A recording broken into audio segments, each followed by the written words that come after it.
Pavel Durov is being investigated for the circulation of child abuse images, illegal peddling, and the refusal to cooperate with authorities. Pavel is the founder of Telegram. Meanwhile, approximately 5,500 miles away in Seoul, South Korea, an erase all faces panic has ensued.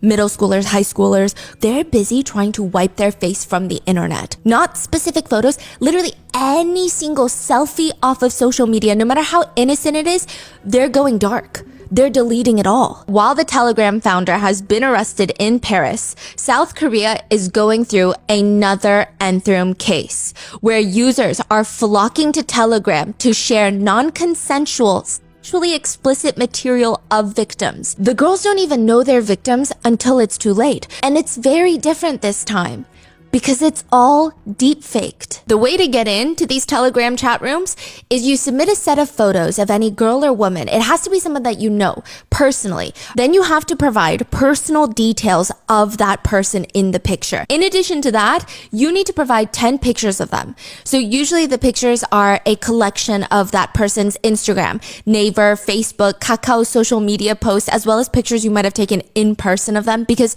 these are people they're supposed to know. Members of the group chat will then make deepfake videos using those pictures. There's even a picture that includes the names of 66 different victims, and next to their name, they list their school, and it's almost like an inventory count. So they have over 70 schools that you can, quote, visit through the chat rooms. That particular single Telegram channel, in total, it's slowly been uncovered that over 400 schools have been affected. It's called the Deepfake Damaged School Map. Once you get into those chat rooms and you now have possession of these videos, people say you can now decide if you want to blackmail someone. Because like I said, every single person's school, name, location, age, everything is listed. A journalist went undercover into one of the deepfake Anthem chat rooms, and they said some of these chat rooms are just run by bots. Right when you enter into the chat room, it immediately sends this automated message. Hello, I am Magic Photobot. Let's try to send the photo of the woman you like right now. You get one free photo to deepfake, but by the second one, you need to pay $1 diamond. $1 diamond per photo is the structure here. The journalists create a fictional picture of a woman that they make through AI. Then, within 5 seconds of uploading that into the magic bot, the chat room bot sends an illegal video with that person's deepfaked photo on there. They said you could even change and adjust some of the body parts. Let's say you want a fuller chest. You could micro adjust little things like that. This particular chat room alone had 227,000 people on there. Then another message reads, for additional photos after the first free one, you can purchase diamonds in units of 10 diamonds. 10 diamonds is $5. To put it simply, for $5, you can get 10 pictures turned into deepfakes. The next phase is the distribution phase. The damage is expected to be huge because there's so many chat rooms available for them to go to exchange these deepfakes, to post these deepfakes. Sarah, who is a fake name, she studies at Inha University. So this is one of the 2 schools I was telling you about. It's one of the top 20 universities in the entire nation. She gets a random DM on Instagram from this account that has no followers, following nobody, it's set on private. She clicks open the message. Photos of your face and personal information are being shared in a Telegram chat room. I'm going to send them to your friends, family. I'm going to you, abduct you, and essay you. She tries to go to the police. They tell her Telegram is hard to track. There's nothing we can do. She starts doing her own investigation. She finds out many of them, the chat room members, they would even create audio files of a bunch of her classmates, female classmates, girls that go to her college, saying sexually provocative phrases created by AI, saying things of how they all want to be slaves, they want to be enslaved by an owner, they're looking for owners, and they love their owners. This Telegram chat room targeting this specific university and targeting the female students had been operating and had been active for the past 3 years. They also discovered chat rooms of nearby high schools and even middle schools. They see someone they like, whether it's on social media or maybe they've heard it's like a friend of a friend of a friend, and they want deepfakes of them, but they don't have access to their photos. Maybe their Instagram is private. Maybe they don't know them close enough to take pictures of them in real life. So they're asking this chat room, do you guys know her because I need pictures of her to create deepfakes. One 17-year-old high schooler received an anonymous message once, just like the college student. The message just read, "Do your friends and parents know about this side of your life?" It had 3 photos, sexually explicit deepfakes of her, but she said it was so good you couldn't even tell. I mean, the only reason she knew they were fake is she never took those photos. She responds back, "Who are you? That's not me. Where did you get those?" The anonymous account messages back, "What if I send this photo to your parents? Tell them that this is what you're doing instead of studying. I think you need to be taught a little lesson." They then start trying to call her phone. She, of course, is not picking up, but they would write, "Why aren't you answering? I'm bored. Relieve me of my boredom. Entertain me. I just want to hear your voice. LOL." The students themselves would end up investigating, and they found out that most of the time, it's not creepy strangers on the internet that they were expecting. It's their friend. It's their boyfriend. It's some random guy in the same class as them or 2 grades below them, targeting all the female students at the school. There's one case of a middle school boy that deepfaked 12 of his female classmates and 2 teachers. One teacher wrote on a forum, "My life as a teacher collapsed. I don't know if I can even trust the children now." An online chat room with 900 participants was also uncovered, which people were exchanging deepfake videos of female soldiers. Rinse and repeat. They call the female victims munitions, just a tool for the military. One text in the chat group reads, "I can't forgive women anymore. I'm gonna ruin everything. The reason they have such a sense of superiority is because they're wearing military uniforms. But all military uniforms will remain with a sense of humiliation for them from now on. Not a sense of superiority. Aren't you curious about the commanders, the platoon leaders that you've worked with? All of them? Aren't you curious?" Then in the same chat thread, the operator asks for military supplies, aka pictures of female soldiers. But he says, "Don't just give me pictures. I'm not going to deepfake them if you just provide pictures. I need names, their ranks, personal phone numbers, Instagram handles, age, photos of them in military uniform, and then daily photos of them outside of uniform."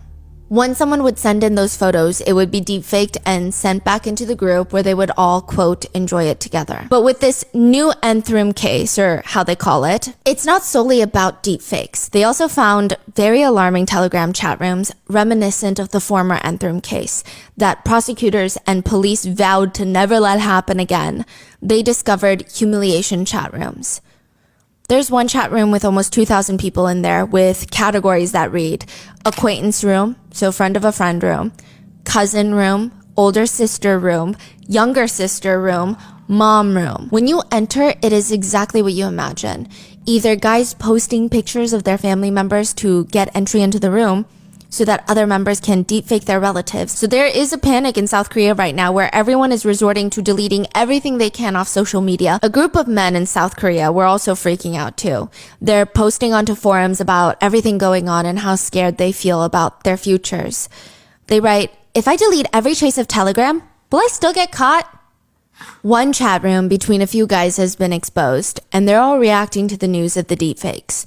Some women have even stated that they want to protest to raise more awareness to show the government how angry they are because they're angry, but they're scared.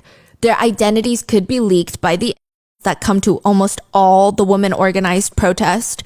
If you're labeled a feminist in Korea, it could make you a social outcast and even cause problems for you at work depending on your company. They won't tell you directly, "Hey, you're fired because you're a feminist," but they don't like when women are outspoken. Someone tweets in response to this, "In every country, there have been misogynistic crimes that shake the entire country and cause protest. In all of those countries, regardless of gender, people ran out onto the streets to protest and condemn the perpetrators. But what about our country? They mock the faces of the female protesters. They do binge watching protests in front of them. Will come and just taunt female protesters." That is crazy. So they're also in public. Yeah, but they're masked up, covered everything. This is also surprisingly happening in America as well. A lot of middle schoolers, high schoolers, they will use, quote, apps, get pictures of all the girls from the last homecoming dance. This really happened last year in Washington State. No, this year, but it was of the last homecoming dance. Get the pictures of the homecoming dance of all the girls in their gowns, run them through these apps to produce deep-faked pictures of them completely. Then those quickly get spread around to the whole school. It seems like the main difference so far is that the American cases, they stay within each school. So they will spread it to classmates and maybe neighboring schools, but they don't go on Telegram to spread. One from just 4 months ago reads from a 27-year-old from America. She writes, "My boyfriend and I had been in a nearly perfect relationship for 5 years. 5 years. I never doubted that he loved me or cared about me. Everyone considered him pretty kind and genuine, just all around a good guy. I trusted him so much that I was never really suspicious of him, never snooped through his phone or stuff. That's until about 2 months ago when my phone was stolen and I briefly borrowed his. Whilst borrowing his phone, I essentially opened Pandora's box, secure folders, private browsers. In his photo library, I discovered pictures and videos of my friends, my family, my coworkers, roommates, as well as his best friend's girlfriend. These were then posted all over the internet on various sites, Reddit, you name it." The president of South Korea addressed this situation by saying, "Recently, deepfake videos targeting an unspecified number of people are rapidly spreading on social media. There are many cases where the victim is a minor and most of the perpetrators are also in their teens. Any one of us can be a victim to these digital crimes. I hope that the relevant authorities will eradicate those digital crimes through investigations. I hope that the education plans will be made so that a healthy digital culture can be established." He honestly said nothing, basically. Many activists argued, if you don't do anything, the state, the government, is also an accomplice in this. The country, the politics, the media close their eyes. This land is a paradise for criminals. In one instance, there was a Telegram chat room that was recently busted where the perpetrators took graduation photos from Seouldae, which is the top university in South Korea, deep-faked videos of alumni. In that one school alone, it's speculated that there's 61 victims. There were allegedly men asking in the chat rooms, "Is it okay if I rape her?" A lot of people believe, and this is likely true, that these perpetrators get off on the fact that this type of trauma stays with the victim forever because now every single person in her life, every interaction she's ever had, she's trying to figure out who the hell did this to her, who saw it. One of the Seouldae accomplices was caught. He was sentenced to 5 years in prison recently, like this month. The judge said that the content was that this specific creator, this perpetrator made, the content was so, quote, disgusting and humiliating, it's not something the public can even digest. Apparently one school in Korea, and I don't know how accurate this is because this was on social media, but I trust social media these days over authorities.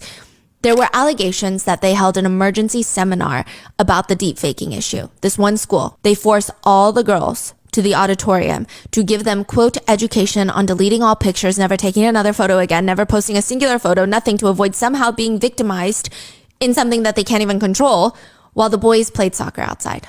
Only 5 people were sentenced to prison for purely deepfake related crimes last year. The others that were sentenced to prison, they all had other offenses on top of the deepfake crimes, which, let's be real, none of these are strong deterrents. Even though technically the law is creating deepfakes with the intention to distribute is 5 years and about $50,000 fine. But, I mean, if you're not getting it, it's not really the punishment. One netizen comments, "One thing I will say, though, is that crimes similar in severity to this are usually given a slap on the wrist here in South Korea. So if perpetrators think they can still live a normal life afterwards, there's really no incentive not to do it." In another case, a high schooler not only made deepfakes of his classmates, but took them to her, shoved them in her face, and threatened her, "If you don't do as I say, I will spread these everywhere." He received 6 months in prison because he said, and I quote, "I'm admitting to my mistakes and reflecting. I have no criminal record." An overwhelming 75% of people involved in making, distributing, and watching deepfakes last year were teenagers. A lot of police officers won't even help the victims. They'll just say, well, Telegram has servers that are not in South Korea. Telegram doesn't work with the police. What are we supposed to do? Which leads victims to try and infiltrate the chat rooms, just like we saw in the original Nth Room. And it just adds to the trauma. It's a weird feeling. Pavel Durov, his arrest is not related to South Korea. Paris had a warrant out for him. The founder of Telegram. He's just being arrested for detained. He's being detained for not cooperating with the authorities, for Telegram's potential part in distributing CP, as well as so it is kind of related, but not necessarily. It's not a direct correlation, but it's all in the big scheme of what's going on with Telegram. And there have been so many conversations recently of how good and bad is Telegram. One netizen writes, Very complicated issue. We need communication channels in the world that government officials can't access. So Telegram is used a lot in war zones and a lot by oppressed parties as well, so that they can't get censored, so that they can get news out there. They can talk to journalists that are not on the ground. You know, it's for activists, journalists, it's pretty much vital. But at the same time, good is never just used for good. Essentially, everything that makes Telegram good is also what makes Telegram bad. This is an ongoing developing case. As of August 27th, police said in South Korea they will carry out extensive crackdowns on deepfake images. They say for the next 7 months, they will aggressively hunt down those who produce and spread those images, especially those of children, which I don't know if that's even going to do anything. And August 28th, I guess the public was like, yeah, that's not enough, police. The Ministry of Science, Technology, Informations, and Communications in South Korea announced that it was going to organize a budget of $1.5 million, which is nothing, to prevent, quote, deepfakes used to commit crimes. This specific Ministry of Science, Technology, Informations, and Communications has a expected annual budget in 2025 of $14 billion. And they said, guys, we're going to spend $1.5 million to prevent deepfakes.